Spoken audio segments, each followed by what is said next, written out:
자, 여러분들 반갑습니다. 그러면 지금부터 GS 1기 인사노무관리 우리 수업을 시작하도록 하겠습니다. 저는 정준모 노무사입니다. 여러분들 다시 한번 인사드립니다. 반갑습니다. 여기 저에 대한 소개는 여기 연기 때부터 들으셨던 분들은 아실 거고 1기 때라고 제가 다시 소개하지는 않을 거고요. 여기에 대한 소개들은 아무튼 저희가 연기에 우리 인사노무가 됐든지 경영조직론이 됐든지 첫 번째 샘플 강의에 연기 첫 번째 시간 걸 들어보시면 거기에 제가 어떤 일들을 했는지 이렇게 나와 있습니다. 근데 아무튼 저는 지금도 계속해서 경영 컨설턴트로서 일을 했고 노무사로서도 일을 했고 그리고 계속 그 현업에서 있으면서 지금 이런 여러분들을 위해서 강의를 하고 있다. 내가 지금 위해서 강의를 하고 있다라는 말이 맞죠? 네, 맞습니다. 그리고 저는 여러분들 아마 25년 정도의 이런 경력을 이렇게 쭉 가지고 있으면서 계속 인사, 조직, 전략 이런 쪽에 관련된 일들을 쭉 해왔습니다. 그래서 우리나라에 있는 여러 가지 우리는 공기업에서부터 대학들, 그 다음에 우리 대기업들, 제가 IMF 이후에 우리나라에 어떻게 보면 지금 교과서에 나오는 여러 가지 그런 교과서적인 내용들에 관련된 것들을 우리 국내에 어떻게 전하는가라고 하는 그런 부분들을 가지고서 삼성, 현대, SK, LG, GS 이런 대기업들의 인사 체계를 그 IMF 이후에 만드는 작업들을 이렇게 많이 이렇게 했었고요. 그 이후에도 대기업들뿐만 아니라 중소기업들에 대해서도 여러 가지 작업들을 이렇게 했었고 여러분들 요즘에 취업들 할 때 NCS 이런 것들을 많이 활용하잖아요. 그 NCS에 거의 초안이 되는 작업들을 제가 이렇게 하고 했었습니다. 그래서 여러분들이 이렇게 저희가 그 컨설팅을 하거나 했던 이런 회사들, 여기는 다 컨설팅을 했던 회사들입니다. 그냥 잠시 교육을 나갔던 회사들은 더 많이 있고 그렇습니다. 그래서 제가 했던 말이 이렇게 많은 경험을 가지고 할 수 있었던 것은 그냥 제가 아는 것을 혼자서 알고 그것이 어떻게 적용되는지 모르고 이렇게 하던 탁상 공론을 했던 것이 아니라 제가 했던 일들이 다른 쪽에 소개되고 다른 쪽에서 또 저를 또 이렇게 불러주시고 그렇게 해서 쭉 일이 되면서 실제로 알고 있는 것이 실천될 수 있게 실현될 수 있도록 이렇게 하는 그런 부분들의 것들을 만들어줬고 그래서 업계에서 평이 나쁘지도 않고 그렇습니다. 자, 그런 점은 제가 왜 그러냐면 이 경영학이라는 것이 탁상 공론으로 책상 앞에서 해결될 수 있는 부분들은 많지가 않다. 우리가 이 배웠던 것들이 실제로 비즈니스 현장에서 어떻게 적용되느냐 하는 이런 부분들을 경험을 해본 사람들, 임상을 해본 사람들은 아주 쉽게 얘기를 할 수 있는 부분들인데 그걸 안 해본 사람들은 상당히 어려운 얘기로 상상의 날을 피고 나중에는 뇌피셜이 되고 맙니다. 그래서 여러분들이 그런 점에서 제가 여기에 또 서 있는 이유는 뭐냐라고 하면 여러분들이 이 공부를 하는 거는 학자가 되시려고 공부를 하시는 게 아니지 않습니까? 여러분들 뭐 하려고 그래요? 여러분들은 노무사가 되어서 이것을 현실에 나가서 여러분들이 결국은 해야 되는 일도 뭐냐? 사장님들을 대상으로, 근로자들을 대상으로 이것이 어떻게 돼야 된다. 그래야만 이것이 잘 풀린다. 라고 하는 것들에 대한 실질적인 해결책을 제시해 주셔야 되는 분들이 되는 겁니다. 자, 그런데 나는 해본 적도 없이 책에서 이렇게 쓰여 있으니까 이거겠지. 라고 이런 형태로 이렇게 나갔을 때는 크나큰 실수들이 나옵니다. 저하고 같이 이렇게 합격하셨던 또 다른 공공기관에 계셨던 노무사님이 계셨어요. 그 노무사님이 공공기관에 있을 때 굉장히 큰 우리 노무사 업계에 대한 큰 실망을 하시면서 본인이 노무사가 돼야 되겠다라고 이렇게 생각을 하셨던 것이 뭐냐면 우리 노무사님들 중에 이렇게 실제 비즈니스 경험들이 없으신 분들이 너무 많으니까 하고 하는데 자꾸 신뢰가 안 가더래요. 뭔가 알고 하는 건가? 라고 하는 이런 느낌이 든다라는 거죠. 그래서 나중에 갖고 왔는데 보니까 그 보고서라는 것이 교과서를 그냥 다시 재구성한 그걸 갖고 와서 이 조직에 맞는 어떤 그 해결책이다라고 하는데 아무것도 해결책이 없더래요. 그래서 도대체 우리 기관에 맞는 그 부분들의 내용이 뭐냐라고 그랬더니 다 그렇다는 거야.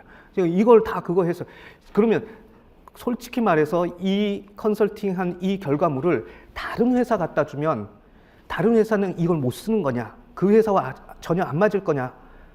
자기가 봤을 때는 이건 어느 회사 갖다 줘도 다 하도 그냥 이 추상적인 수준에서 그런 얘기들을 이렇게 쭉 해놓으니까 어디를 갖다 줘도 틀린 얘기가 아니더라는 거죠. 그런데 그 회사에 적합한 그 부분들이 있느냐라고 봤을 때는 아무런 실행력을 가지지 못한 그런 얘기들이 나온다는 겁니다.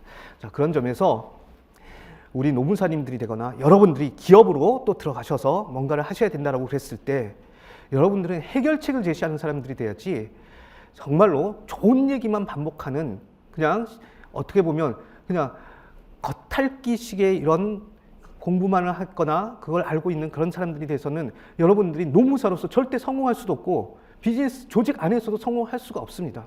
저 사람은 맨날 했니 이렇게 또 해. 이게 분이 안 나온다는 거죠. 자, 그렇게 되지 않으려고 그러면 그것이 큰 차이가 아니에요. 이것이 과연 현실에서는 무엇이 될 것인가 이런 부분들을 잘 누군가가 저도 그랬고 누군가 앞에서 사수가 잘 이끌어주면 여러분들이 금세 쑥쑥 성장할 수 있게 이렇게 될 것입니다. 자, 이것은 이제 우리가 합격하고 난 다음에 얘기인 것이고 우리가 합격하기 위해서는 어떻게 해야 되냐 이제 공부를 해야 되는데 저는 회사를 다니면서 공부를 이렇게 했었습니다. 그랬더니 시간이 무지무지 없는 거죠. 시간이 무지무지 없었음에도 불구하고 제가 딱 2009년 1월 4일 날 시작해서 2010년 7월 30일 날 공부를 끝냈어요. 제가 유예로 합격을 이렇게 하는 요 과정 동안에 일단 제가 공부했던 그 방식 그리고 제가 나름 공부를 대한민국에서 말하는 공부 잘한다라는 이런 그 스킬에 조금 뛰어났던 것 같습니다.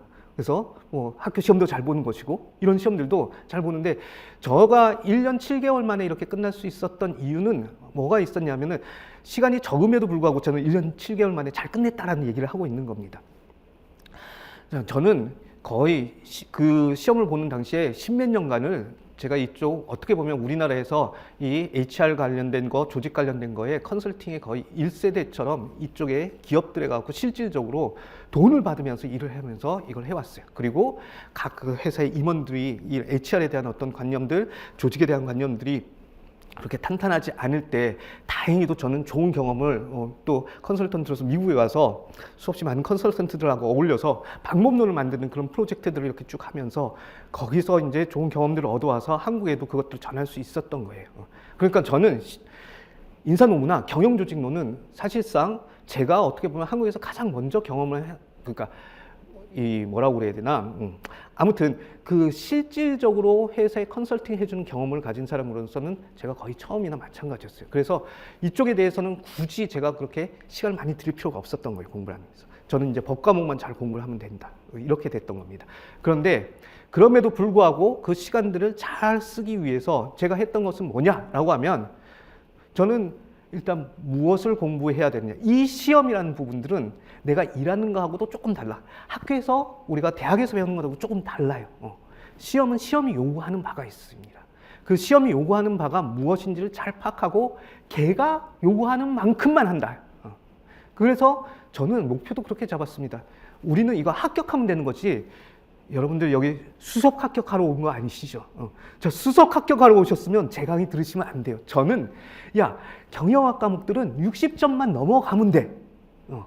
법 과목들에서 점수 챙겨. 왜냐하면 법 과목들은 점수를 정확하게 이렇게 매길 수 있는 여지들이 많아. 근데 경영학 과목들은 그렇게 법 과목처럼 딱딱 분리를 해갖고 점수를 매기기가 쉽지가 않아.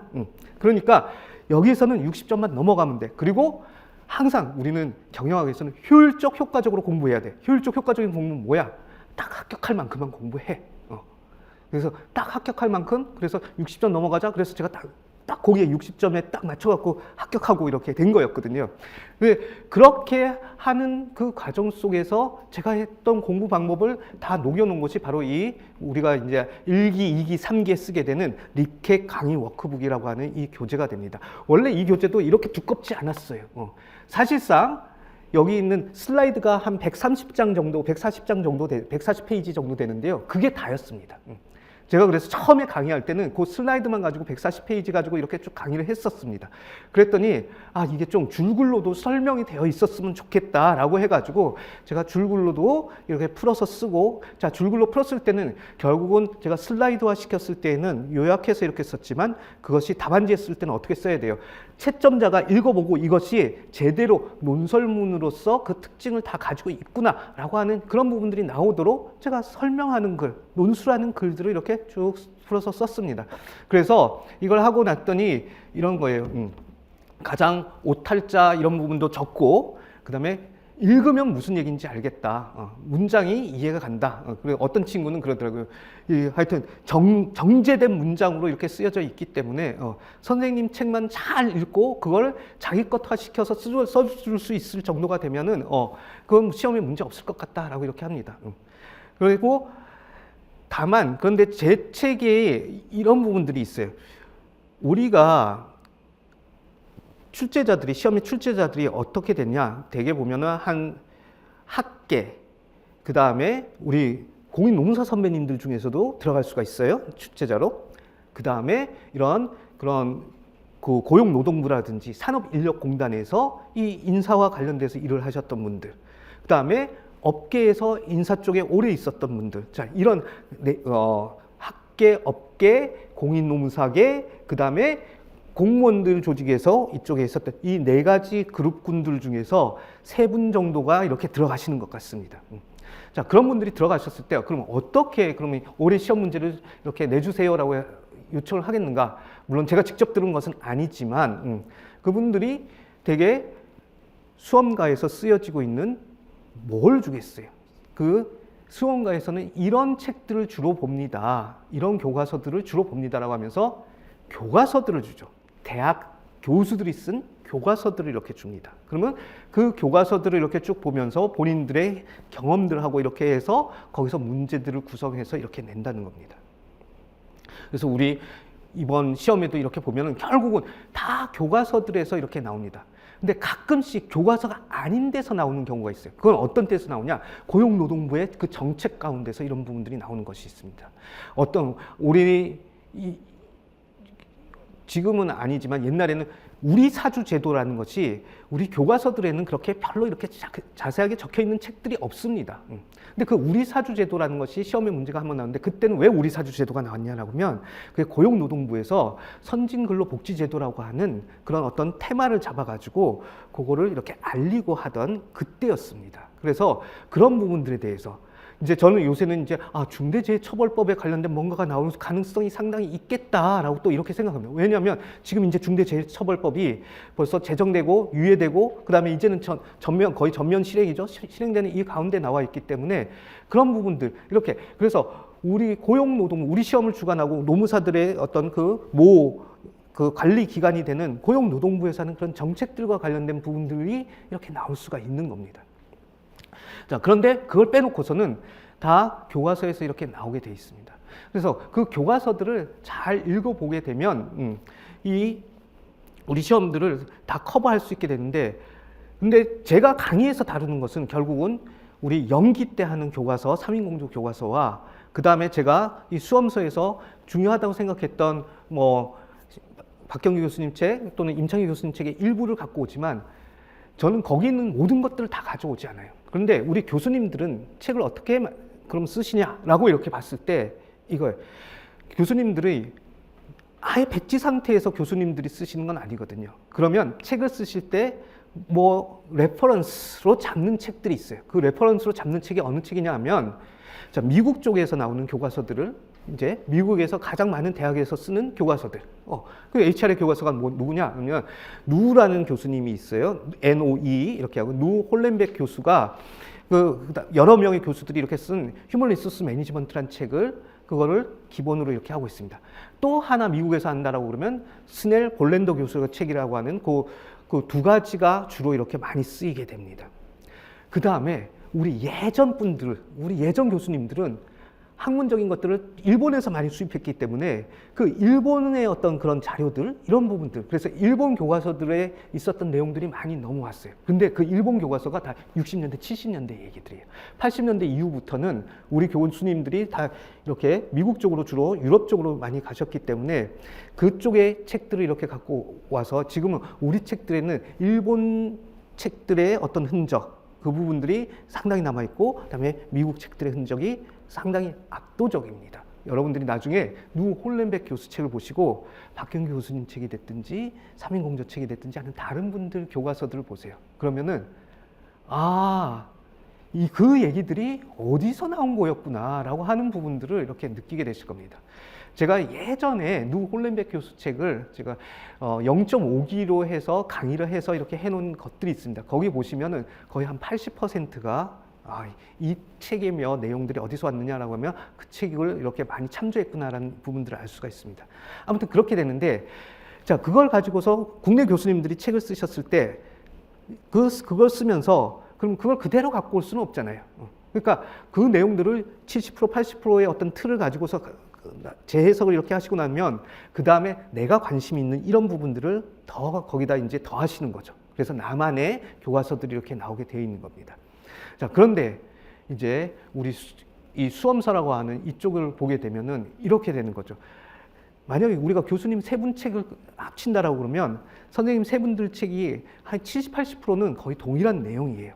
근데 20, 30%의 차이가 나는 거죠. 그러면 그 7, 80%의 동일한 내용들을 갖고 오고 20, 30% 차이 났던 거 20%, 20%, 20%를 이렇게 갖고 오게 되면 어떻게 되느냐, 나중에.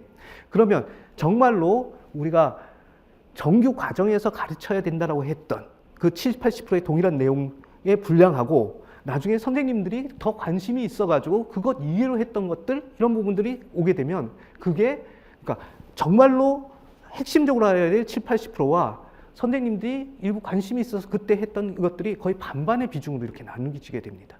그러면은 전체적인 분량은 늘어나게 돼 있고, 그런데 이런 거죠. 핵심적인 7, 80%의 그 비중이 반으로 줄어들면서 나머지 것들이 들어오면서 굉장히 잡다해지는 이런 부분들이 생기게 되는 겁니다. 그러다 보니까 공부를 하는데 자꾸 뭐가 얘기들이 너무 많은 것 같고 막 횡설수설하는 것 같고 이렇게 되는 겁니다. 근데 저는 공부가 그렇게 벌어질 이유가 없다고 생각해서 저는 압축을 시켜놓고 그 다음에 정말로 우리가 실무에 나갔을 때 써야 되는 어떤 그런 핵심이 되는 그런 내용들을 위주로 이렇게 하는 것이 맞다라고 그래가지고 가급적이면은 그렇게 제가 이런 거예요.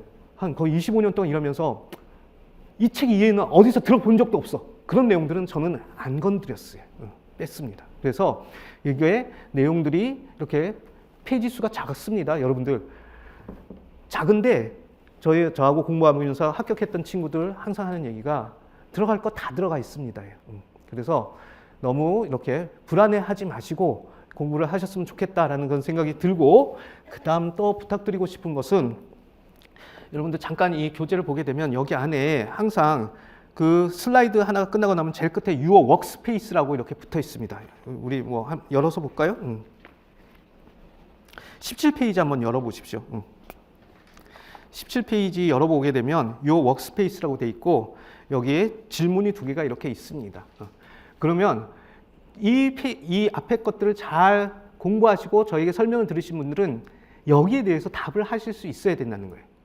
그래서 시험을 친다라고 그러면 지금 제가 물어보는 이 내용들에 대한 것들이 거의 나오게 될 거라는 겁니다. 그러면 여기에 대해서 내가 과연 쓸 수 있는가라고 하는 것들, 이거를 매일매일 체크해야 됩니다. 그래서 저는 여러분들에게 공부를 하면서 우리는 연기라고 하는 것은 과연 여기에 처음부터 끝까지가 무엇을 공부해야 되느냐에 대한 부분들을 교과서를 통해서 한번 쭉 훑는다. 그래서 내가 어느 놈을 조업해야 돼서 내 걸로 만들어야 되는 건지에 대해서 다 안다라고 그러면 그 다음부터는 내가 한번 봤다가 아니라 그러면 그걸 내가 머릿속에 가지고 있고 다시 재현시켜낼 수 있는가, 이것들이 중요해요. 그래서 이 재현시켜내는 부분들이 바로 Your Workspace, 여러분들이 이걸 끄집어내서 문장으로 쓸 수 있어야 되는 겁니다. 그래서 이것들을 그러면 나 혼자만 쓰고 끝내는 것이 아니라 여러분들 그 강의 계획서 다 받으셨나요? 안 받으시면 나중에 저기 하면 되지만 이 강의 계획서의 뒤에 보면 앞쪽에 있네요. 문의 질문, 여기 카페 노무사랑 동행 카페라고 있습니다. 이 노무사랑 동행 카페에 여러분들이 그 여기에 대해서 복습 인증한 것들을 이 Your Workspace에 대해서 답을 썼던 것들을 이렇게 거기에다가 사진으로 찍어서 올리십시오. 자, 제가 이렇게 사진 찍어서 올리라고 하는 이유는 이겁니다. 여러분들 아마 지금 이렇게 처음 시험 들어오셨을 때 그 마음가짐은 어땠어요? 내가 이거 정말 죽기 살기로 열심히 해가지고 반드시 이거 다 하고 말겠다. 난 잠도 안 자고 공부할 거야. 다 이렇게 했지만 여러분들이 이 기간을 지나오면서 무너지거나 흐트러지거나 하는 때가 얼마나 많았습니까?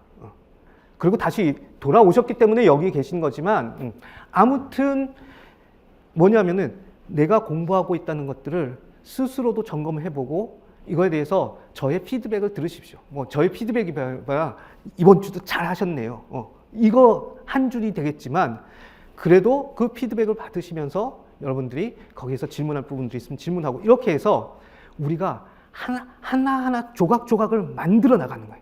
만들어 나가서 이 공부하는 습관들, 쓰는 습관들, 답안지 쓰는 연습들을 한꺼번에 그렇게 해서 우리가 1기, 2기, 3기 그렇게 채워가지고 여러분들이 시험장에 들어가셔야 되는 겁니다. 자, 그거 하는 동안에 사실 저는 그런 역할을 한다고 생각합니다. 여러분들 옆에 공부는 누가 해? 강사가 하는 게 아니라 여러분들이 하는 겁니다.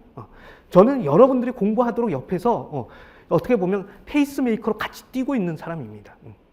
사실 우리가 배우는 내용들이 뭐 그렇게 막 무슨 로켓 사이언스처럼 막 복잡해가지고 어려워가지고 막 못하는 내용 절대 아닙니다. 아주 간단하고 쉬운 내용이에요. 그런데 그 쉬운 내용들을 우리는 뭐냐? 양이 많고 그것들을 머릿속에서 어떻게든지 집어넣고 있다가 쓸 수 있어야 돼요. 그래서 저는 여러분들의 공부가 어떻게 돼야 되냐라고 했을 때 우리는 이암 표적 잘해야 된다라고 이렇게 합니다. 이암 표적. 뭐 향암 표적 치료 같지만 그것이 아니고 이는 뭐예요? 이해할 수 있어야 돼요. 내용을 기본적으로 우리가 이것이 무엇을 위해 존재하는 내용이다라는 것이 이해가 돼야 됩니다. 자, 그리고 이 이해가 된 것들에 대해서 우리는 시험을 봐야 되기 때문에 시험에서는 이 표출이 제일 중요합니다. 사실 이해 안 하고 표출만 어떻게 때려 맞춰도 되긴 될 수 있습니다.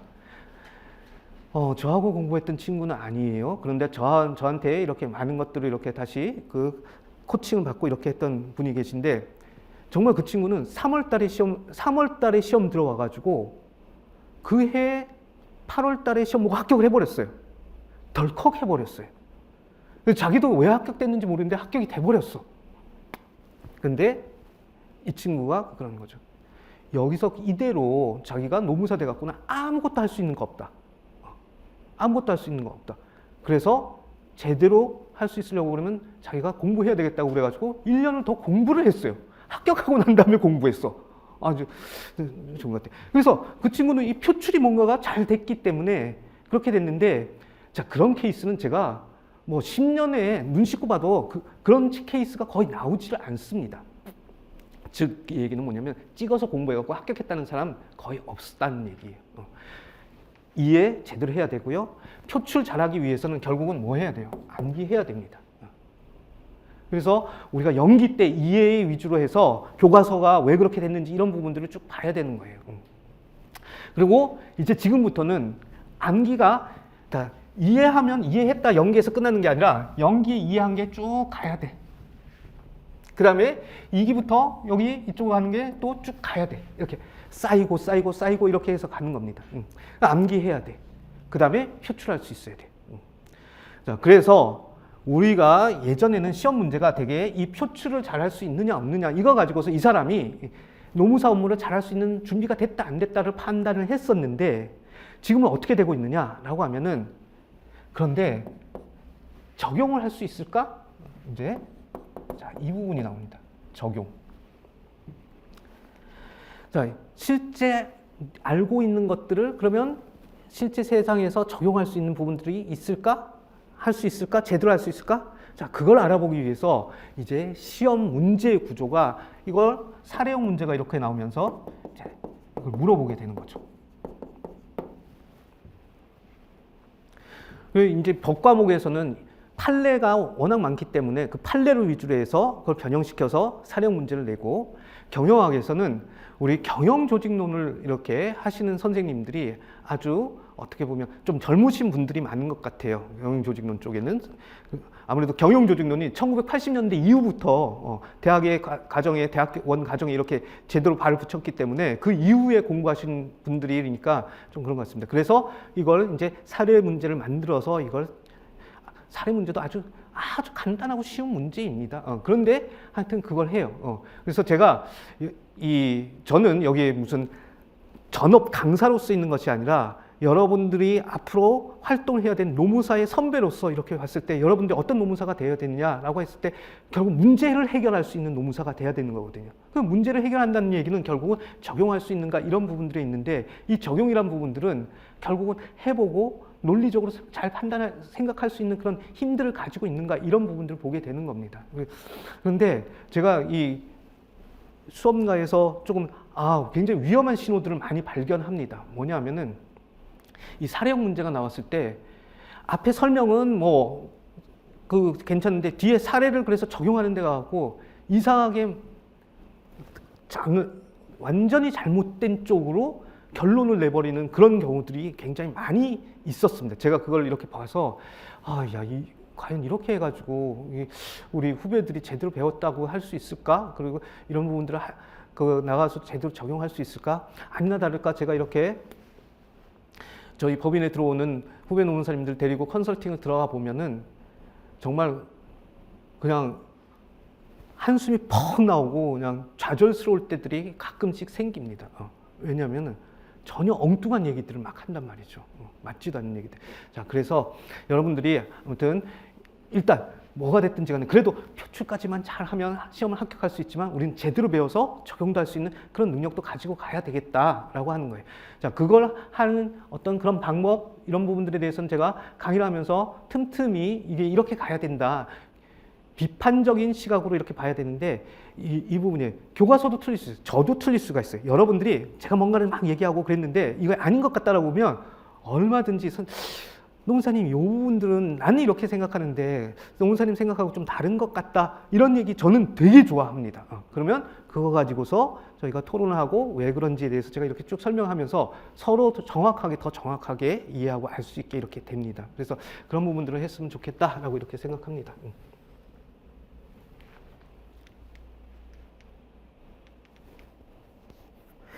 적산온도 얘기들 한 번씩은 들어보셨을 거고요. 제가 여러분들 우리는 이래요. 우리가 공부하는 거는 시작은 교과서가 돼야 됩니다. 나중에 정리는 수험서로 이렇게 한다고 하더라도. 그래서 그럼 교과서하고 수험서가 무슨 차이냐라고 했을 때 이 교과서는 그래도 나름대로 학계에서 피어 리뷰라는 이 과정을 통해 가지고 서로 검증되고 비판되는 그런 부분들이 있는 겁니다. 근데 여기 강사전은 상당히 수험서는 위험할 수 있어요. 잘못된 것들을 잘못되게 인용하는 어떤 이런 부분들이 이렇게 쭉 나오는 부분들이 있습니다. 그래서 수험서들도 이렇게 필요하고 잘 활용을 해야 됩니다만 거기에서 무엇이 제대로 된 얘기고 무엇이 굳이 쓸데없는 얘기인가 또는 잘못 해석된 것인가 이런 부분들을 잘 알아야 됩니다. 제가 교과서를 항상 강조하는 이유는 지금은 교과서 강의할 게 아니고 이제 전 수험서 들어오지만 연기 때 연기와 일기 지금 넘어오는 사이에 저하고 연기를 공부하셨던 분들 이런 분들은 교과서를 또 하나 읽었어요. 삼인공조를 읽었고 박경규 교수님 책을 읽든지 임창희 교수님 책을 읽었든지 이렇게 읽는다고요. 그렇게 해서 이렇게 들어오고 난 다음에 이 수험서들을 보게 되면 수험서가 훨씬 더 눈에 잘 들어오고 왜 그렇게 됐는지 그 논리를 알 수 있습니다. 자, 이게 시험 잘 보는 사람들의 비결 이렇게 했는데요. 이게 뭐냐면은 여러분들이 이런 답이 안 보일 것 같은 이런 자잘자잘한 이런 어떤 퍼즐들이 있을 때 이 퍼즐을 맞춰라고 이렇게 흐트러 놓은 상태에서 주면은 여러분들은 아마 저도 마찬가지고 평생 가도 우리는 뭘 맞춰야 되는 건지 모를 겁니다. 그런데 여기에 대해서 만약에 이 그림이 뭐다. 우리가 여기 안에 들어가는 그림이 뭐다라는 거 이거 다 맞춰졌을 때 판을 보게 되면 우리가 그 부분이 뭔지에 대해서 우리가 그 그림을 쫓아가면서 이것들을 조각들을 맞춰서 이렇게 완성을 할 수 있게 될 겁니다. 자, 이게 이제 우리가 그러면 몇 개의 조각판을 맞추면 되는 거냐라고 하는 측면에 있어서 우리가 수험 공부에서 맞춰야 될 조각판이 이거예요. 요렇게가 우리가 수험 공부판에서 맞춰야 될 조각판인 겁니다. 즉 얘네들만 잘 알면 된다는 거죠. 근데 얘네들이 어떻게 구성됐느냐라고 하면 우리 흔히 노무사에서 법과목, 경영과목 이렇게 얘기하죠. 물론 노동경제학도 있지만 자, 법과목하고 경영과목을 잘해야 돼. 자, 법과목하고 경영과목 그 중에서 또 뭐야? 우리 노동법, 행정쟁송법, 자, 또 선택과목으로 민사소송법 이런 부분들이 있어요. 그다음에 경영에서 인사노무하고 경영조직론 이런 부분들을 이렇게 다루게 됩니다. 자, 이걸 왜 굳이 노무사 시험에서 이 과목들을 시험을 보게 했을까요? 자, 이 노무사 시험이라는 것은 아까도 얘기했지만 철저하게 이것은 학자들을 만들어내기 위한 그것이 아니라 뭐예요? 실무에 나가서 산업 현장에 나가가지고 노동자와 근로자들과 경영자들 사이에서 그 다음에 또는 우리가 노동청이라든지 노동위원회라든지 근로복지공단이라든지 이런 데에 그 어떤 정부들을 상대로 해서 그 안에서 발생하는 여러 가지 이견과 분쟁, 다툼들을 평화롭게 잘 해결해내라 라고 하는 거기 그 해결 능력을 가지려고 그러면 너네들이 기본적으로 알아야 될 날리지 스킬 어트리뷰트 중에 뭐예요? 날리지적인 측면에서 지식적인 측면에서 이것들이 있어야 그걸 할 수 있을 거야 라고 하는 것 때문에 이 과목들을 이렇게 시험을 보는 겁니다. 우리 여기에서 뭐 이상하게 무슨 뭐 체육 시험 이런 거 안 보지 않습니까? 노무사는. 그러나 우리 소방관 시험은 뭐예요? 거기에 우리 실제적으로 피지컬하게 이 능력들이 되는지 안 되는지 이런 것들 다 본다고. 그게 왜 그래? 소방관을 잘하기 위해서는 그게 필요했던 거예요. 그냥 우리 노무사를 잘하기 위해서는 이걸 잘 알아야 되기 때문에 이걸 시험을 보는 겁니다. 자, 그런데 이것은 결국 노무사 업무를 잘한다는 것은 뭐냐면 하나는 법적인 측면에서 우리가 특히 핵심이 되는 이 노동법. 자, 이 노동법이라는 것은 누구를 위한 학문이라고 그냥 합시다. 누구를 위한 학문이에요. 누구를 위해서 이 노동법이라는 게 세워졌어요. 노동법이라는 게 사용자를 위해서 이게 만들어진 겁니까? 노동자들을 위해서 만들어진 겁니까? 원래 사용자는 아니었어요. 노동자들을 보호하기 위한 그 기본으로서 우리가 사회법적인 측면에서 이 노동법이라는 게 있었어요. 노동법은 처음부터 있었던 법이 아니죠. 그 전은 뭐예요? 다 시빌로 민법에 의해 가지고 다 했다고. 너도 성인이고 나도 성인인데 그러면 민법 체계인데 그 민법 체계를 그대로 놔뒀더니 어떻게 됐던 거예요? 거기서 악용하는 거죠. 경제적인 우위를 쥐고 있었던 사용자가 자기의 어떤 유리하도록 이렇게 식으로 하다 보니까 뭐예요? 결국 노동자 근로자들에게 핍박하고 뭐 이런 어떤 그런 형태로 그 노동 관행이 흘러가고 이렇게 되는 걸 보고서 야, 그렇게 해서는 안 되겠다라고 그렇게 만드는 것이 우리가 노동법이 된 거 아니겠습니까? 그러면 노동법을 배울 때는 철저하게 누구의 마인드로 가야 돼? 노동자의 마인드에서 내가 보호받아야 될 권리가 뭐냐라고 하는 부분들을 이렇게 갖고 가야 돼요. 자, 그래서 노동자들을 보호한다는 측면에서 노동자의 권리들 이런 부분들이 뭐가 있느냐? 결국 그 얘기는 거꾸로 얘기하면 사용자는 이런 식으로 해왔구나. 자, 임금을 줘야 한다. 그럼 사용자는 뭐예요? 임금을 안 주려고 했다는 거예요. 폭행의 금지. 사용자는 뭐 했다는 거예요? 노동자들을 폭행했다는 얘기예요. 강제저축의 금지. 뭐 했다는 거예요? 강제저축하지 말라는 얘기는 사용자가 노동자들의 돈을 강제로 자기네들이 막 이렇게 해갖고 했다는 이런 부분들이에요. 자, 그런 것들을 못하게 하는 어떤 그런 부분들, 이런 부분들이 법에서 이렇게 나와 있는 겁니다. 자, 그렇게 이렇게 보면서 우리가 노동법이라는 게 예전에 이렇게 발생했던 이런 부분들의 문제들을 해결하기 위해서 이걸 못하게 하거나 이런 식으로 해야만 하도록 만들어 놨구나. 자, 그런 부분들을 이렇게 쭉 가도록 해야 되는 거예요. 그러면서 이것이 법이기 때문에 법이 가지고 있었던 그 법적인 리갈 마인드 또는 법적 논리라고 하는 그 체계들을 잘 따라가도록 이렇게 해야 되는 거예요. 공부를 할 때도. 그래서 법들이 결국은 권리를 보호한다. 그 다음에 구현하는 것이 정의를 구현한다는 거예요. 우리 법무부가 Ministry of Justice예요. 그 Justice라고. Justice가 뭐예요? 정의라는 거예요. 그 정의라고 하는 것은 넘어가지도 너무 많아서 넘어가지도 않고 모자라지도 않는 거예요. 딱 맞는 거예요. 그럼 뭐에 딱 맞느냐라고 하면 결국 그 정의라고 하는 것은 딱 맞는 기준이 뭐냐라면 그건 바로 조문이에요. 조문에서 그래서 법에서는 뭐라고 말하고 있느냐. 그래서 여러분들이 법 공부하실 때는 항상 조문들하고 같이 보셔야 돼요. 그래서 이 조문이 이런 의미구나, 이렇게 적용되는구나, 이런 부분들을 보면서 이렇게 가다 보면 그것이 아구가 다 맞아 떨어지게 되어 있어요. 그래서 여러분들은 그런 측면에서 보면 법학 답안지를 쓰는 방법이 아예 정해져 있어요. 되게 어떻게 씁니까?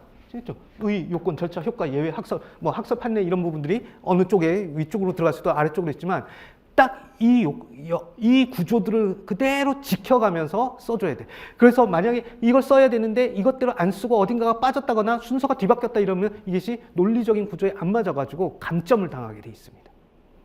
반면에 경영학이라고 하는 것은 뭐냐? 일단 경영학은 누구를 위한 학문입니까? 경영학이 사용자를 위한 학문이에요? 노동자를 위한 학문이에요? 사용자를 위한 학문입니다. 그때는 뭐야? 내가 사장님의 마음으로 들어가서 내 사장님으로서 내가 어떻게 하면 내가 내 돈을 많이 벌 수 있을까? 자, 이거로 가야 돼요. 그래서 우리가 노동자들을 상대할 때는 법에 대한 얘기를 많이 하지만 사장님들 만났을 때는 우리가 쓸 수 있는 지식이 바로 사람에 대한 지식, 인사노무관리라든지 경영조직론 이렇게 되는 거예요. 그런데 자, 사장님이 내가 뭔가 회사를 만들었어. 조직을 만들었어. 만든 이유는 뭘까요? 나 이거 1년만 하다가 망해가지고 없어져야지. 이러고 만들었나요?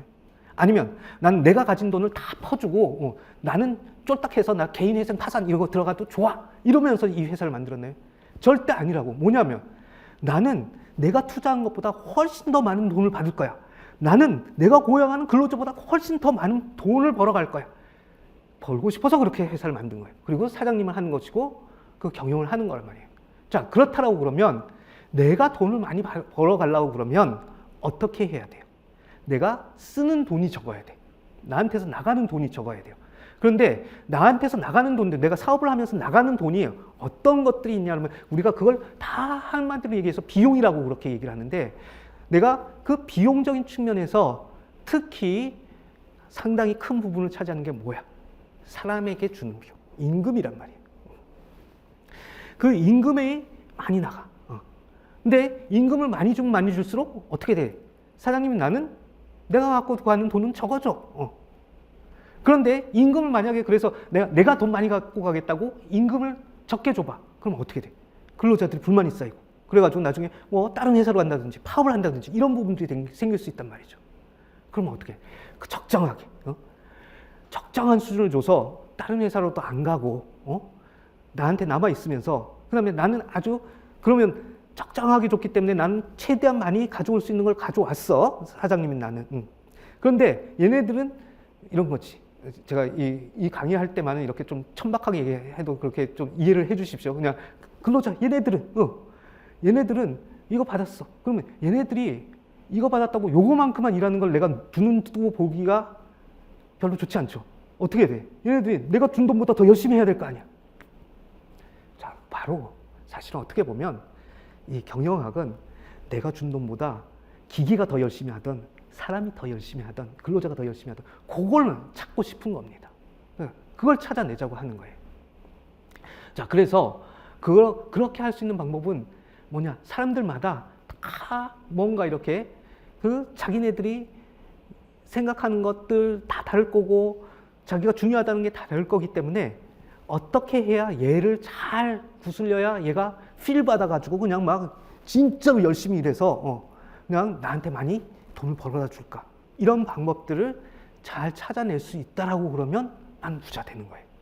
자, 그런 방법들을 우리가 이 인사노무관리를 통해서 사람은 어떤 건가? 경영조직론은 특히 사람은 어떤 건가? 이 사람들을 모아놓으면은 이놈들이 어떤 짓들을 벌이는가? 이런 부분들이 여기에 우리가 여러 경험과 실험과 이런 것들을 통해서 학문의 체계로 이렇게 들어와 있는 거라는 겁니다. 자, 그러면 공부를 해야 될 때도 항상 사장님의 입장에서 야, 이런 것들을 그럼 어떻게 하는 것이 나을까?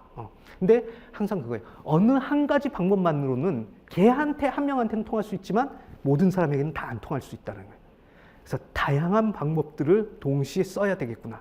그래야 이 그냥 모여 있는 얘네들이 다 나를 위해 가지고 그렇게 열심히 일을 해주겠구나 하는 이런 부분들을 이제 그 어떻게 잘 해낼 거냐 하는 것들로 이렇게 보게 되는 겁니다.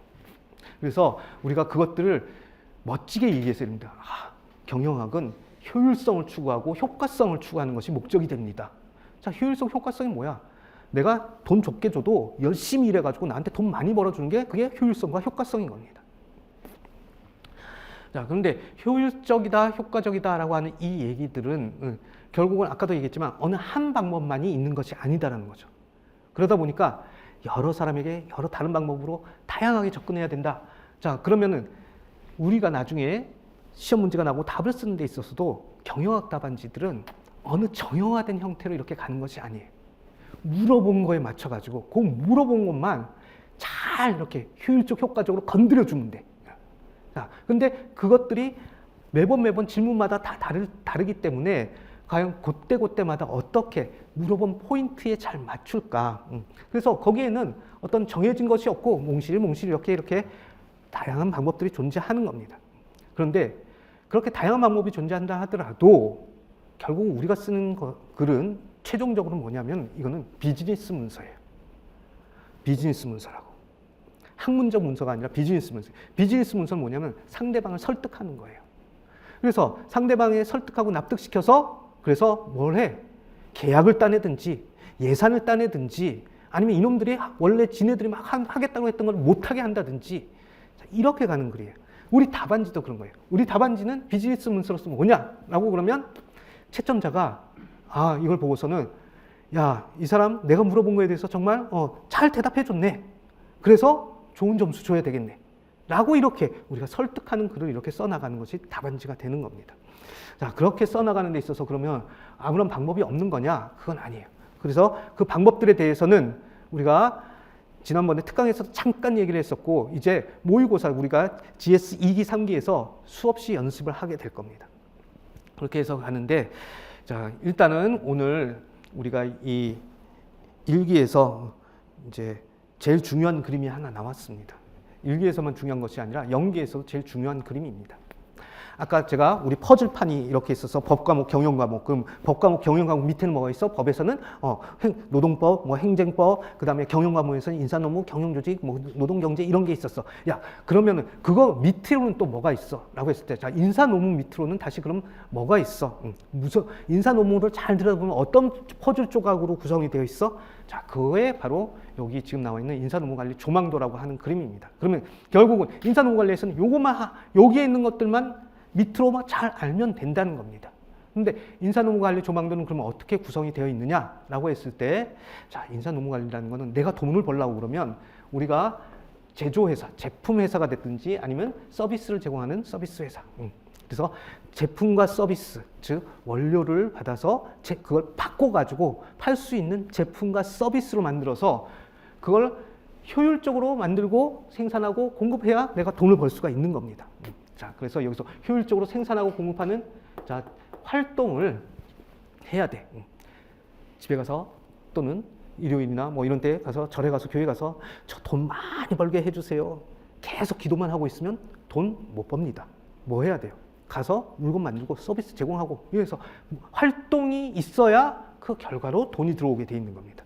그런데 그 활동이라는 부분들을 액션이라는 부분들을 어떻게 해야 될 것이냐? 그러면 아무렇게나 막 그냥 내가 돈 벌기 위해서 필요한 활동들을 아무렇게나 막 하는 것이 아니죠. 그것들을 잘 조직화해서 이것들을 잘 할 수 있는 사람에게 이렇게 그 일을, 활동의 내용들을 정해서 줘야 돼. 자, 그걸 우리가 직무 설계를 한다라고 그러겠죠. 그래서 직무를 잘 설계해서 요 놈에겐 요 일, 저 놈에겐 저 일, 이렇게 맡기는 일들을 해야 됩니다. 그 다음에 그렇게 직무가 이렇게 잘 돌아가는 줄 알았는데 뭔가 삐걱거려. 그러면 뭐가 문제가 있을까? 그 직무 안에 있는 내용들을 우리가 잘 분해해 봐야 돼. 자, 그걸 우리가 직무 분석이라고 하는 겁니다. 그 다음에 또는 직무들이 과연, 야, 내가 이 A, B, C라는 형태로 이 돈 버는 일들을 이렇게 나눠 놨는데 어느 놈에게 누구에게 더 돈을 많이 줘야 되지? A를 하는 놈에게 더 돈을 많이 줘야 되나? B 하는 놈에게 돈을 많이 줘야 되나? 자, 이거 했을 때 과연 그것들을 어떻게 정할까? 라고 하면은, 그러면 일들 자체의 그 상대적인 가치들을 우리가 파악해서 높은 가치를, 나한테 높은 돈을 벌어다 주는 놈에게는 돈 많이 주고, 상대적으로 낮은 가치를 벌어주는 놈에게는 돈을 적게 주고 하는 이런 의사결정을 해야 되겠다. 그렇게 하게 될 때 하는 것이 바로 직무평가입니다. 그래서 직무의 그 활동에 대해서 설분평, 저는 이렇게 얘기를 하는데, 이런 부분들은 직무 설계는 미국 교과서에는 직무 설계가 독립된 파트로 나와 있어요. 직무 분석 같은 경우는 교육이라든지 아니면 뭐 이렇게 임금이라든지 이런 쪽에 직무 분석에 관련된 내용들이 들어가 있습니다. 직무 평가는 어디에서 나올까요? 임금 쪽에서 나옵니다. 네. 그래서 우리가 흔히 말하는 직무급, 공정한 임금 체계라고 하는 직무급, 그 직무급에서 그럼 공정하게 임금을 줄 수 있으려면 어떻게 해야 돼? 직무에 대한 가치를 평가를 해야 되는 거지. 그래서 서양 책에서는, 미국 책에서는 직무 평가라는 부분이 임금 때문에 나와 있어요. 그 속에 나와 있는 거라고. 근데 우리나라에서는 희한하게 이 직무라는 부분이 앞에 붙는 직무 설계, 직무 분석, 직무 평가를 이렇게 해가지고 그걸 모아서 직무 관리라는 뭔가의 영역과 활동이 있는 것처럼 이렇게 묶어놨어요. 근데 이 세 가지는 사실은 다 굳이 여기에 이런 직무 관리라는 이런 활동을 이 세 가지라는 거 정해놓고 묶어서 할 이유가 전혀 없습니다. 그냥 우리는 직무 설계는 뭐고, 직무 분석은 뭐고, 직무 평가는 뭐면 안다, 뭐 알면 된다라는 겁니다. 그러나 아무튼 교과서에서 그런 편제가 있기 때문에 이렇게 직무의 설분평 요걸 묶어서 직무 관리 뭐 이렇게 얘기를 하는데 저는 무슨 관리 영역으로 이렇게 확보 관리, 개발 관리, 유지 관리 이런 이 말들을 저는 그건 너무나도 중복적이고 기준이 애매모호하기 때문에 써서는 안 되는 용어다. 라고 이렇게 생각을 합니다. 근데 책들이 그렇게 나와 있는 부분들, 이게 옛날에 일본 책들이 좀 그런 부분들이 있어서 그거 있었습니다만 우리는 그렇구나. 그런데 그것이 직무 관리를 묶어놓은 이유가 아무것도 없는 거야. 그냥 그러면 그 안에 있었던 그것들이 각각 어디에서 쓰인다라는 것들만 제대로 알고 있으면 돼. 자, 그래서 아무튼 그렇게 해서 그 직무들, 활동해야 될 것들을 내가 돈 벌기 위해서는 이런 걸 해야 되는데 라는 걸 잘 알아놨어. 그리고 잘 정해놨어. 그러고 나면 어떻게 돼? 그 일을 할 사람들을 우리가 모집하고 선발해야 된다는 거지. 그렇죠? 그래서 사람들을 있는데 찾아가서 야, 너 일 잘할 것 같으니까 우리 회사 한번 와봐봐. 꼬시고. 그 다음에 그렇게 꼬신 애들 중에서 제일 잘한 사람들을 우리가 일자리를 주는 거지. 선발하는 겁니다. 자, 그렇게 해서 선발하고 나면 어떻게 해? 이 사람들 일 시켰을 거 아니야. 그래서 내가 일해. 이렇게 일 나눠줘서 했어. 일하고 나면 그 다음에는 뭐야? 얘가 일을 잘했는지 못했는지 평가해야 될 거 아니야. 인사평가. 퍼포먼스 이밸류에이션 하는 겁니다. 그래서 평가를 해봤더니 얘가 일을 잘했어. 보상을 많이 줘. 잘 못했어. 그럼 보상을 조금 낮춰서 줘. 그 다음에 평가를 해봤더니 얘가 이 일을 잘할 줄 알고 했는데 보니까 얘가 딴 건 잘하는데 이런 거 못하는구나. 그러면 어떻게 해? 그 부분에 대해서 우리가 나한테 돈을 더 많이 벌어다 주면 그 부분 알아야 되니까 요거 너 좀 가서 교육훈련 받고 와. 교육훈련 해. 그 다음에 봤더니 얘가 이렇게 일을 쭉 했는데 이제는 얘가 이렇게 맨날 밑에서 하는 것이 아니라 위에 관리자로 올라가서도 더 잘할 것 같아. 그래서 평가 결과 승진 이동, 심지어는 얘는 수십 년을 이렇게 우리하고 했는데 도무지 나아지는 게 없네. 오히려 비용만 비용만 더 들어가네. 방출. 자, 이런 부분들이 이제 의사결정들을 이렇게 할 수 있게 이렇게 될 겁니다. 자, 이렇게 요 위에 있는 요 덩어리 부분들, 제가 이렇게 덩어리 네모 박스를 이렇게 주는 이유들도 있습니다. 자, 이런 것들이 이제 우리가 흔히 말하는 인사 노무 관리의 기본적인 어떤 기능들이 되는 겁니다. 어느 회사든지 이런 기능들은 기본적으로 이렇게 다 갖고 있는 겁니다. 자, 그래서 이게 핵심적인 기능들이 되고 그 다음에는 이 일들을 하는 사람들이 회사에 들어와서부터 회사를 방출될 때까지, 나갈 때까지 어떤 것들을 해야 되냐. 일단 들어오면서부터 우리가 노사관계가 형성이 되는 거예요. 근로자와 사용자의 개별적 노사관계, 집단적 노사관계 이런 부분들이 생기게 돼. 그래서 이것들이 잘 유지가 돼. 나갈 때까지. 그렇죠? 그래서 들어와서부터 나갈 때까지 노사관계. 그다음에 이분들 근로자들 들어와서 나갈 때까지 건강하고 안전하게 잘 있다가 나가야 될 거 아니겠습니까? 그래서 산업안전 이런 부분들도 우리가 잘 신경 써야 돼. 그 다음에 이 사람들은 들어와서 이거예요. 돈을 벌러 들어왔지만 이분들도 근로자들도 꿈이 있는 거야. 나는 어떻게 하고 싶다. 근데 그 꿈이 사회장님인 나의 꿈하고는 항상 같으리라는 법이 없어. 그래서 이들이 꿈꾸고 있는 뭔가의 그런 부분들. 그래서 자기가 어떻게 되고 싶다라고 하는 이런 부분들. 특히 일과 관련돼서 나도 나중에 사장이 되고 싶다. 뭔가 이런 것들이 있을 수가 있어요. 자, 그런 것들을 회사인 나의 어떤 내가 그래서 우리 회사를 어떻게 만들어서 돈을 벌고자 하는 이 목적, 이 방향성하고 같이 가도록 이 사람이 장기적으로 일을 하면서 회사의 방향성과 이렇게 잘 같이 갈 수 있도록 끌어주는 이런 부분들, 우리가 그런 부분들을 경력 개발이라고 했어요. 그래서 이 사람들이 자기 꿈을 찾아서 막 뛰쳐나가는 것이 아니라 우리 회사 속에서 이런 부분들을 잘 이뤄나갈 수 있도록 같이 끌고 나가는 경력 개발, 이런 것들이 필요하게 되는 거예요. 자, 이것들은 그때그때마다 필요한 어떤 거라고 하면 이것은 쭉 진행이 되는 그런 활동들이 되는 겁니다. 그런데 이런 위에 각각의 기능들이라든지 밑에 이런 경력개발, 산업안전, 노사 이런 부분들인지 결국은 이걸 앞에서 어떻게 해야 된다라고 하는 그 방향성을 이끌어주는 게 바로 HR 전략이 되는 거예요. 그래서 이거는 위아래로 다 영향을 이렇게 쭉 주는 겁니다. 자, 그래서 이런 것들을 잘 해야 사장님이 내가 돈을 벌 수 있다 라고 이렇게 되는 겁니다. 이런 것들 어딘가에서 하나라도 빵꾸가 나게 되면 여기에 문제가 크게 생기고 나중에 사람들이 빠져나간다든지 경쟁력이 떨어지게 되는 이런 부분들이 생긴다는 겁니다. 그래서 이런 것들을 쭉 생각했던 것이 원래 경영학에서 말하던 그 어떤 기본적인 인사 노무의 내용이었어요. 요쪽까지가. 그랬는데 결국 경영학이라는 것이 우리가 학문적으로 이렇게 형성된 것을 보게 되면 경영학의 아버지를 누구로 봅니까? 정중모 노무사는 아니에요. 누구냐? 우리가 경영의 시작은 항상 그러니까 우리 현대 경영학 또는 근현대 경영학의 시작점은 어디로 보고 있어요? 미국에서 누가 무슨 관리법을 냈을 때부터라고 보고 있다고. 예, 테일러의 과학적 관리법이라고 하는 사이언티픽 매니지먼트라고 하는 것이 나왔을 때를 우리가 경영학의 시작이라고 이렇게 보고 있는 겁니다. 그러면 결국은 테일러는 그 사이언티픽 매니지먼트 이거 과학적 관리법이라는 걸 만들기 위해서 그 이론의 구성을 하기 위해 가지고 결국 무엇을 봤어요? 누구를 봤어요? 한국 사람을 봤어요? 일본 사람 봤어요? 중국 사람 봤어요? 아니에요. 미국 사람들 본 거예요. 미국에 있는 그 시기에 미국에 있는 사람들. 근데 그 미국에 있는 사람들 중에서 누구를 봤어요? 남자를 봤어요? 여자를 봤어요? 일하고 있는 남자를 봤던 거야. 그 다음에 그 남자들 중에서 그 당시에 일하고 있었던 사람들, 그 공장에 들어와서 대규모 공장에 들어와갖고 그렇게 일하고 있었던 사람들의 대다수가 누구에서? 백인 남자면서 늙은 사람에 의해서 아니죠. 젊은 사람이 그렇죠. 젊은 사람들이. 그래서 젊은 사람 또는 그 어떻게 보면 뭐 중년에 있는 그때까지 나이 든 사람들이 없었다는 겁니다. 미국은 지금도 많은 이렇게 보면은 아직도 제 친구들이 이렇게 보면은 은퇴 언제 하니? 51, 52에 한다고 그래요. 51, 52에 한다고 그래요. 그 51, 52 이 은퇴 개념이 언제 생긴 거냐라고 하면은 바로 테일러의 과학적 관리법을 하고 이럴 때 생긴 거예요. 마치 우리나라에서 옛날에 환갑잔치라는 게 있었어요. 60살 되면은 환갑잔치 해줬어요. 왜 해줬습니까? 오래 사셨다고. 예, 은퇴면 좋은데 그 환갑잔치 했던 때는 뭐예요? 죽을 날 멀지 않았다는 겁니다. 그러니까 죽기 전에 그렇게 잔치해주고 이렇게 충분히 이렇게 즐겁게 누리다가 가시라라고 하는 의미에서 그걸 이렇게 해줬던 겁니다. 미국에서 51세, 52세라는 거는 미국의 그 평균 수명이 남자들의 평균 수명이 60세, 65세 이 정도뿐이 안 됐을 때 형성된 거였던 거예요.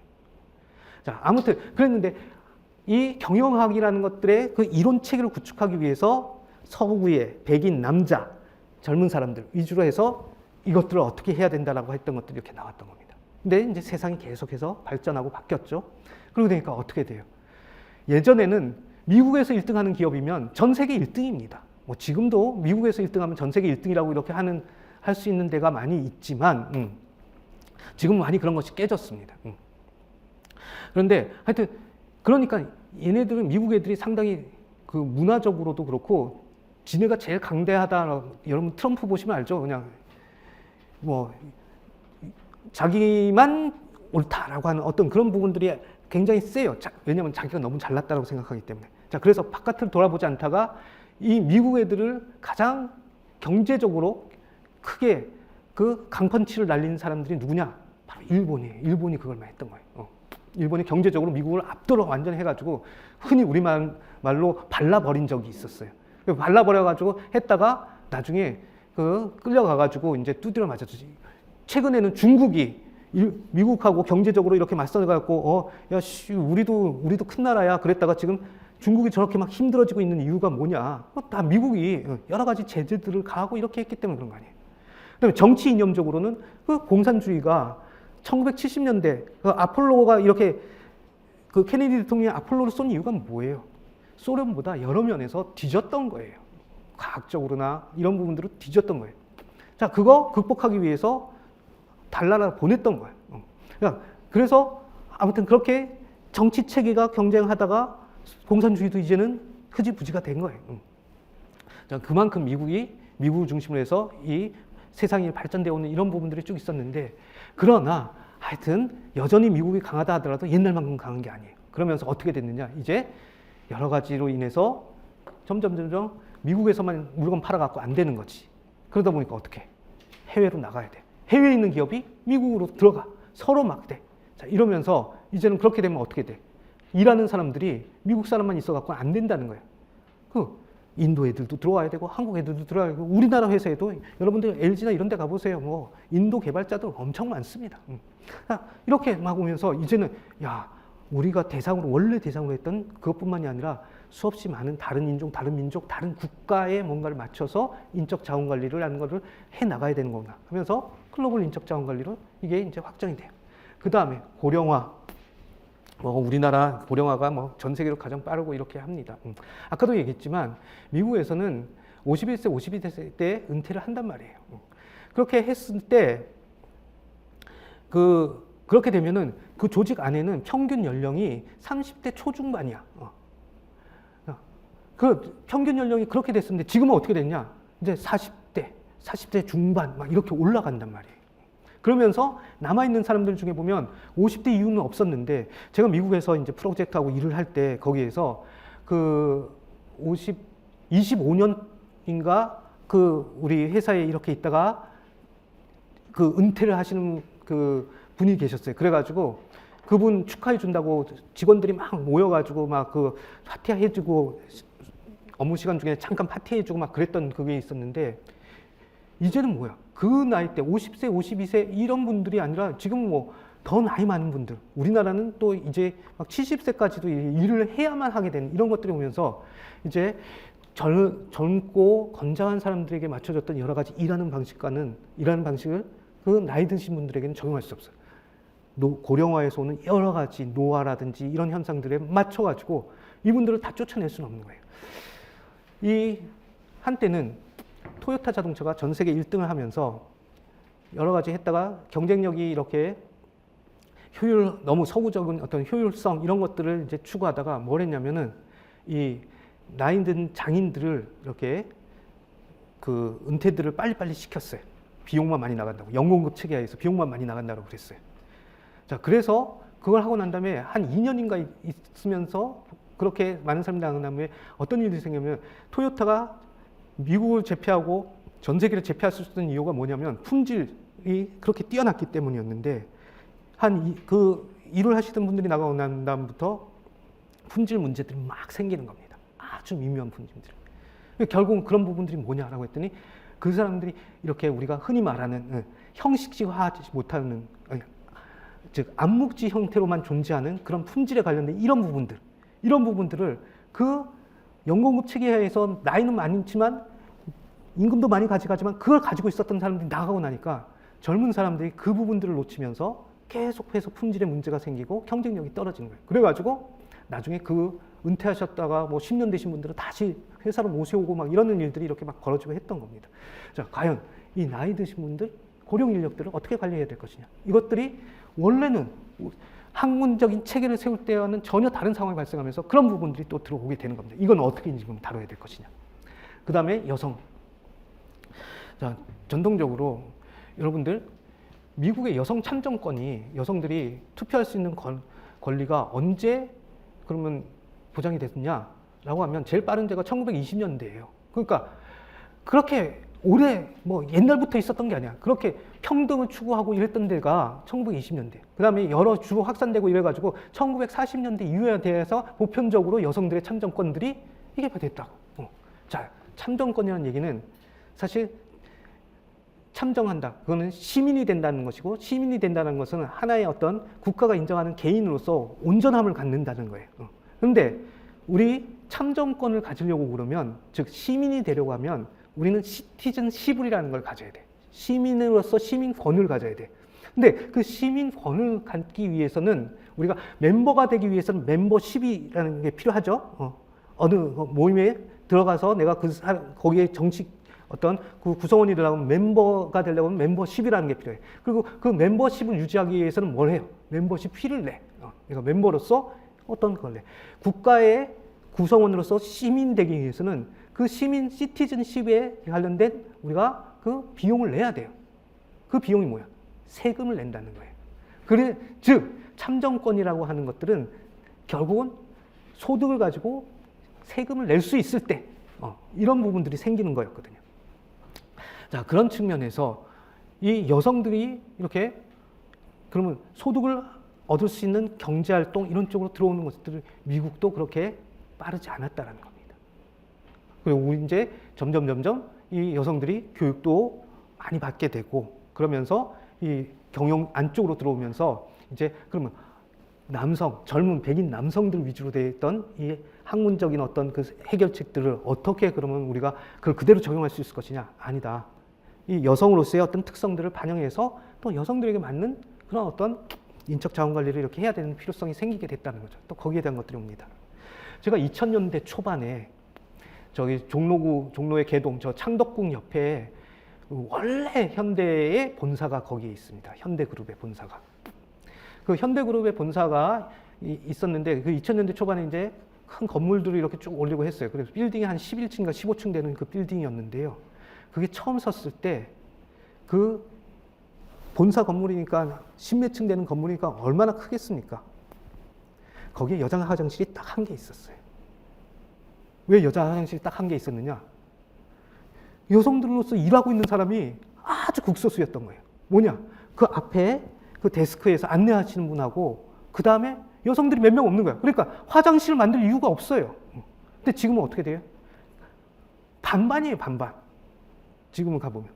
자, 그래서 여성들의 경영 참가 이런 부분들이 그렇게 급속하게 이렇게 쭉 올라오게 됐던 이런 부분들에 있어서 옛날에는 여성들에 대해서 뭐 인적 자원 관리 한다 이런 부분들 생각할 이유가 없었던 거지. 근데 지금은 어떻게 반반이에요. 우리 시험도 반반이에요. 우리 시험 이렇게 쭉 보면은 대부분 다 처음에 시험 보는 사람들도 남자고 그 합격하는 사람들도 남자고 이런데 이것들이 반반이 이렇게 됐다. 자, 그런 가운데서 그러면 여성에 대한 부분들은 어떻게 인적 자원 관리를 해야 할 건가? 이것도 이제 우리가 새롭게 고민을 해야 되는 이런 내용이 됐던 겁니다. 자, 그래서 좋아 이런 것까지는 했어. 그런데 또 2000년대 초반에 닷컴 버블이라는 것이 생깁니다. 2002년, 2003년입니다. 일단 우리나라는 뭐 역사를 여러 가지의 시기로 나눌 수 있지만 경제적인 의미로는 우리는 IMF 이전과 IMF 이후로 크게 나눌 수가 있습니다.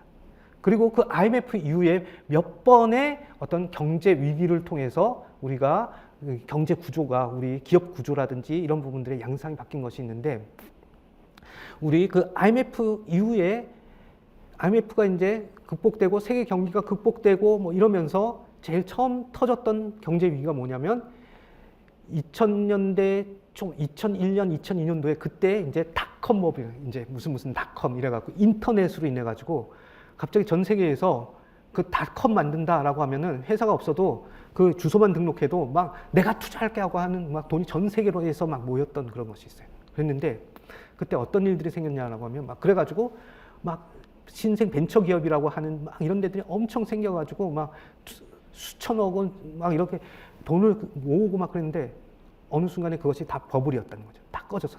나중에 버블이 꺼진 다음에 들어보니까 실체가 아무것도 없는 거예요. 그러면 어떻게 된 거냐? 그랬더니 다 경영자라고 하고 뭐 닷컴 버블의 창업자라고 하는 놈들이 다 사기꾼들이었던 거지. 모두가 사기꾼은 아니었지만 수없이 많은 그 사기꾼들이 그렇게 들었던 거예요. 여러분들 우리 코인 사건 오늘도 보니까 그 테라 누나 이거 했던 그 권도영이가 이제 잡혀갖고 미국으로 가게 생겼는데 우리 코인들도 보세요. 여러분들 얼마 제대로 된 것도 있지만 제대로 안 되고 폰지 사기인 그런 것들이 엄청 많았던 거예요. 자, 그런 식으로 닷컴 회사들이 막 생겨났던 그런 때가 있었습니다. 자, 그때 처음으로 전 세계가 어떤 경험을 했냐면은 서로 그렇게 투자를 하고 돈을 벌겠다라고 이러면서 닷컴 쪽으로 닷컴이 다 실리콘밸리에 있었죠. 대부분. 그걸로 다 돈이 갔는데 나중에 그렇게 많은 돈이 다 증발되고 사라져 버렸어.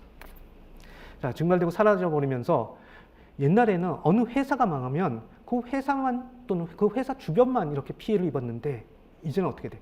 미국에 있었던 그 회사가 망하게 되니까 저기 한국에 있던 우리 아버지가 퇴직금을 다 날리게 된 거예요. 자, 이러면서 전 세계가 다 영향력을 받으면서 기업 하나가 잘못되니까 너무나도 앓는 곳이 아픈 곳이 너무 많아졌어. 전 세계적으로. 그리고 그것이 사람들의 삶에 지대한 영향을 미치게 됐던 거예요. 옛날에는 그런 영향은 전쟁이 일어나야만 느낄 수 있었던 내 재산을 다 박탈당한다. 뭐 이런 어떤 것들이 이제는 기업이 그렇게 됨으로 인해 가지고 그런 것들이 나오는 것들이 막 생깁니다. 자, 그러면서 야 이거 무조건 돈 번다고 이렇게 하는 것이 기업의 존재 의미가 아니다. 이거 기업들이 결국은 돈을 버는 것도 중요하지만 뭐냐, 자기 주변에 있는 공동체라든지 아니면 자기의 투자자들 이런 사람들까지 다 보호할 수 있도록 이렇게 하기 위해서는 어떻게 해야 돼? 내가 내 돈만 벌어가겠다. 자, 미국은 여러분들이 미국을 이끄는 가장 중요한 가치 중에 하나가 뭐냐면 인디비주얼리즘이에요. 나는 개인으로서 한 명으로서 나는 완전한 존재다. 그래서 나의 자유를 그 어느 누구도 침범할 수 없다. 자, 미국의 총이라는 것이 의미하는 바가 뭐냐면 미국은 총이 위험이 아니라 프리덤이에요. 그래서 모든 그 사람들이 그 총기를 가져야 된다라고 이렇게 보는 거였고 그런 어떤 역사적 문화적 배경이 있었고 그것이 결국은 비즈니스에서도 내가 돈을 딴 놈들이 어떻게 되는가는 상관없어. 내가 돈 버는 게 중요해. 자, 그게 자수성가였던 거예요. 그래서 내가 돈 벌면 내가 신분이 상승하고 내가 사회에서 존경받는 거기 때문에 무조건 돈을 벌어야 된다라고 하는 그거에 대해서 맹목적으로 이 지켜 세워주던 이런 부분들이 있었던 거예요. 그랬는데 그렇게 했더니 어떻게 돼? 다 잘난 척하고 막 트럼프처럼 막 그렇게 막 있는 척하고 막 이래 놓고서는 나중에는 다 돈 끌어다가 다 날려먹고 이런 것들이 이렇게 생겼던 거죠. 자, 그래서 그때 이제 전 세계적으로 야, 기업을 하는 사람들은 제대로 된 정신을 가지고서 해야 된다. 정신이 제대로 박혀 있어야 된다. 그러면서 결국 제대로 기업가들이 제대로 정신이 차리고 정신이 박혀갖고 이렇게 해야 된다는 이 얘기를 멋지게 얘기하면 기업가 윤리를 가지고 해야 된다. 기업이 사회적 윤리를 실천할 수 있어야 된다. 이런 거예요. 근데 자, 그러면서 경영을 위해서는 기업가 윤리 이런 것들이 필요하다. 이렇게 이제 됐던 겁니다. 근데 기업가 윤리, 그럼 윤리라는 이런 측면은 어디에서 다뤘던 거예요? 학문 분야에서. 윤리 철학 이쪽에서 다뤘던 거예요. 경영학 쪽에서는 전혀 다루고 있었던 내용이 아니었어요. 경영학에서는 어떻게 효율성, 생산성 이런 것들을 높이기 위해서 뭘 해야 될까 이랬는데 야, 이제는 기업가 윤리도 중요하대. 철학도 중요하대. 자, 그 부분들을 그럼 어떻게 기업 내에서 누가 다뤄줘야 될까? 그걸 전문으로 이렇게 다뤄줄 수 있는 이 부서들을 찾다 보니 결국 어디가 돼? 생산부서 보고 그런 거 하라고 할 수도 없어. 영업부서 보고 하라고 할 수도 없어. 그래서 인사부서에서 그걸 할 수밖에 없게 이렇게 됐던 겁니다. 자, 그러면서 여러 가지 윤리와 책임 이런 부분들, 그 다음에 지속 가능성, 결국은 아까도 얘기했지만 미국에서는 내가 돈 많이 벌면 장땡이다 라고 하는 이런 거였어요. 되게 약탈적으로 이렇게 했다고. 그런데 이제는 어떻게 돼? 야, 지금 이렇게 우리가 이 지구와 자연, 자원들을 이렇게 마구 쓰게 되면 결국은 우리 후세에는 이런 것들을 사용하지 못하고 그래서 인류가 힘들어질 수 있다. 그거 어떻게 되냐? 우리 당장 나만 보는 것이 아니라 우리의 후손들도 계속해서 이 지구에서 살아나갈 수 있도록 이렇게 하기 위해서 우리가 그 도를 지켜가면서 정도를 지켜가면서 일을 해야 된다. 자, 그걸 우리가 sustainability, 지속 가능성이라고 이렇게 하는 겁니다.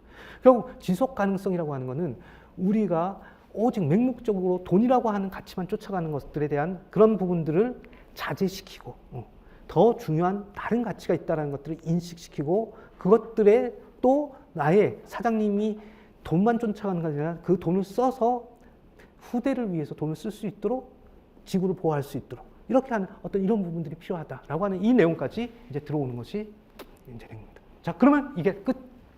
인사노무에서 해야 될 건 이거예요. 자, 우리 제일 처음에 법과 경영에서 그래서 경영에서 인사노무 경영조직이 내었고, 그다음에 인사에서는 이제 이렇게 또 내려왔던 거예요. 그다음에 이렇게 쭉 내려온 다음에 그러면 아까 여기는 직무 이제 관리라고 했지만 여기 안에는 아까 뭐 있다고 해서 설분평 세 개가 있을 것이고 설은 또 그 안에서 또 내려가겠지. 부는 그 안에서 또 내려갈 거고 평은 또 그 안에서 내려가게 될 거예요.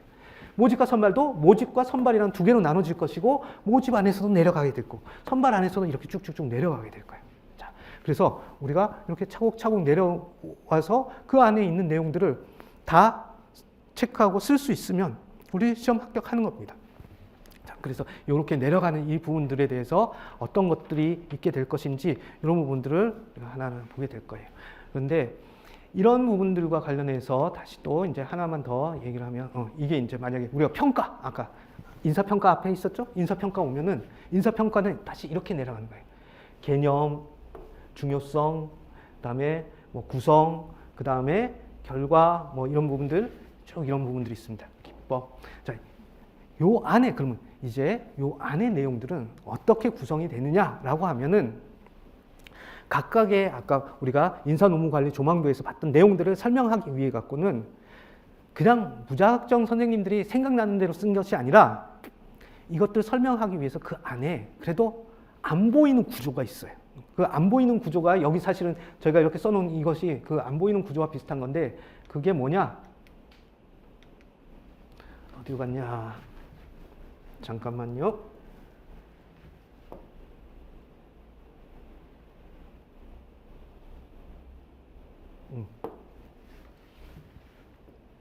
바로 이겁니다. 각각의 주제들은 그 밑에서는 이제 어떻게 얘기들이 설명이 될 거냐면 베개, 필목, 종방, 장단, 제시. 베개 비는 거죠. 필목, 목침 같은 게 있어요. 종방, 종류, 방법, 그다음에 장단점, 제약점, 시사점. 자, 이런 형태로 그 아래 내용들이 이제 세부적인 내용들이 밑에 이렇게 쫙 붙게 되는 겁니다. 아까 제가 인사평가에서도 보면 개념 얘기했었고 중요성 이런 얘기를 했었어요. 그다음에 구성 요건 이러면서 요건 종류 이런 부분들 얘기를 했었습니다. 그다음에 장단점은 그 안에 나오겠지만 여러 가지 그 결과 제약상 이런 부분들이 있었고 나중에 시사점 이런 형태로 이렇게 이런 어떤 큰 구조들을 가지고 이렇게 되어 있습니다. 그래서 제가 연기 때 저하고 같이 공부하셨던 분들은 복습 인증하라고 하면서 이 베개, 필목, 종방, 장단, 제시로 책을 다시 한번 구성해봐라, 분해해봐라. 그걸 이렇게 보게 되면 약간씩 뭐가 들어가 있는 게 있고 안 들어가 있는 게 있고 순서가 조금 위아래로 바뀐 것들이 있지만 결국은 요 베개, 필목, 종방, 장단, 제시의 어떤 그 틀을 가지고서 수없이 많은 주제들이 다 설명이 이렇게 되어 있는 겁니다. 자, 그래서 이런 부분들을 우리가 알고서 그 틀이 어떻게 짜여져 있구나, 그리고 그 틀이 나한테는 어떻게 이해가 되는구나, 이런 부분들이 쉽게 다가오게 되면 여러분들이 공부하는 것이 수월합니다. 그리고 제가 결국은 제 교재를 이렇게 구성한 것들도 거의 이 틀을 따라서 이렇게 구성을 하게 되었던 겁니다. 이 틀을 따라서 구성한 이유는 뭐냐? 우리 답안지가 이 틀을 따라가야 된다는 겁니다. 그래서 제가 여러분들에게 이렇게 하는 이유는 이렇게 얘기하는 이유는 제가 경영조직론을 2차에서 제가 84.7을 받았거든요. 그때 합격을 할 때 여러분은 나중에 2차 시험 한번 봐보세요. 84.7이라는 점수가 여러분들이 점수를 한번 받아보면 얼마나 어마무시한 점수인지가 이렇게 나올 겁니다.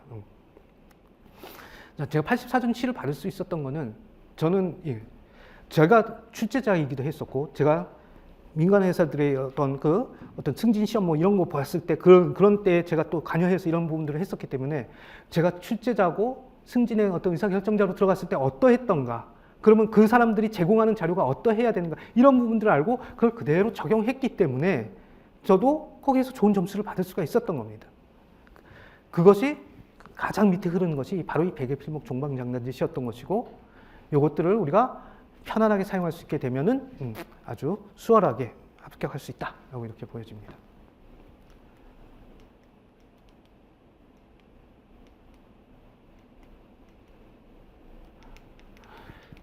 그래서 여러분들이 아까도 얘기했지만 하여튼 공부하시면서 이렇게 여러분들이 공부했던 그 내용들을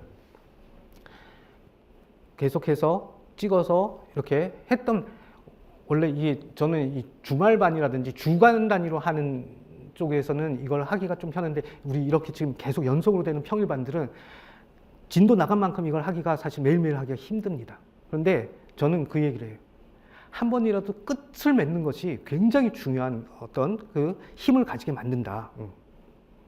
그래서 이것이 우리가 11회에 걸쳐서 이제 지금 3주에 걸쳐서 이렇게 하게 되지만 이거 한 달 안에, 그러니까 총 3주가 아니라 4주에는 내가 이것들의 복습 인증을 마치고 간다 라고 하는 어떤 그걸 가지고서 어떻게든지 해내야 됩니다. 그래서 매번 그런 작은 성공들을 쌓아나가야 나중에 큰 성공을 우리가 만들어낼 수가 있게 되는 겁니다. 한번 하는 이것도 안 되는데 나중에 가고 답안지 있을 때 잘 쓸 것이다. 절대 그런 일들 안 일어납니다. 이것들 잘 써나가야 돼. 잘 써나가고 이렇게 여러분들이 이거 하면서 질문들을, 제가 이 실강 중간에 질문들은 잘 안 받습니다. 끝나고 나면 잠깐 이렇게 할 수는 있는데 그 질문들이 있으면 여러분들이 일단 여러분들이 머릿속에서 정리를 잘 하셔야 돼요. 그래서 그걸 글로 풀어내서 질문을 이렇게 하게 되면 제가 거기에 이렇게 다 질문들에 대한 답을 답니다. 그래서 그걸 보고 나면 사람들이 완전히 이해가 됐다라고 이렇게 하고 끝나게 되니까 우리는 이런 방식으로 서로 커뮤니케이션을 하게 될 거예요. 그러나 뭐 실강 중에 그러니까 강의 중간에는 그렇지만 뭐 쉬는 시간에는 저도 조금 이렇게 조금 쉴 수 있도록 해주고 끝나고 나서는 물어보세요. 물어볼 거 있으면 갑갑하면 그때 해결해야지 어떡하겠어, 그렇죠? 그렇게 해서 하면 되겠습니다. 그런 식으로 이렇게 쭉 해나가면 우리가 1기, 2기, 3기 똑같은 책을 우리가 계속해서 보게 됩니다. 그런데 점점 보는 시간들이 짧아질 거예요. 짧아지는데 우리가 보고 있는 양 계속해서 더 늘어나게 될 거라는 거지. 이해가 높아지고 암기가 높아지고 그래서 여러분들이 매번 볼 때마다 전에는 못 봤던 이런 내용이 그냥 있네 라는 것들이 이렇게 나오는 그런 경험들을 이렇게 하시게 될 겁니다. 이 부분은 우리가 일기 모의고사를 쓰게 될 때 제가 설명을 이렇게 좀 드릴 거지만 뭐냐면은 답안지는 내용도 중요하지만 형식도 중요하다는 겁니다. 제가 그래서 답안지 특강할 때 제가 명시적으로 얘기를 해줬죠. 우리가 답안지 한 줄에는 몇 자를 써야 된다고? 35글자 플러스 마이너스 5글자를 이렇게 써야 된다라고 했던 얘기들을 했었습니다. 자, 그걸 찾아가 보면 왜 그러냐? 이거예요. 제가 그랬잖아요. 채점자들이 누구냐라고 하면 저처럼 놓아놓으신 분들이에요. 그래서 너무 글씨 작게 써도 안 돼. 그 다음에 너무 글씨 크게 쓰면 결국은 쓰는 내용들이 전체적으로 줄어서 설명이 부실해. 그거를 딱 맞추는 최적화가 바로 35글자 플러스 마이너스 5, 30글자 플러스 마이너스 5, 그래서 35글자 정도가 나오면 가장 좋다. 이렇게 됩니다. 자, 그런 부분들 이제 할 거고, 어디 봅시다. 베개 필목했으면 됐네요. 그 다음에 이제 우리가 그러면은 10분 쉬었다가 이제 우리 강의 워크북의 본 내용들로 이렇게 들어가도록 하겠습니다.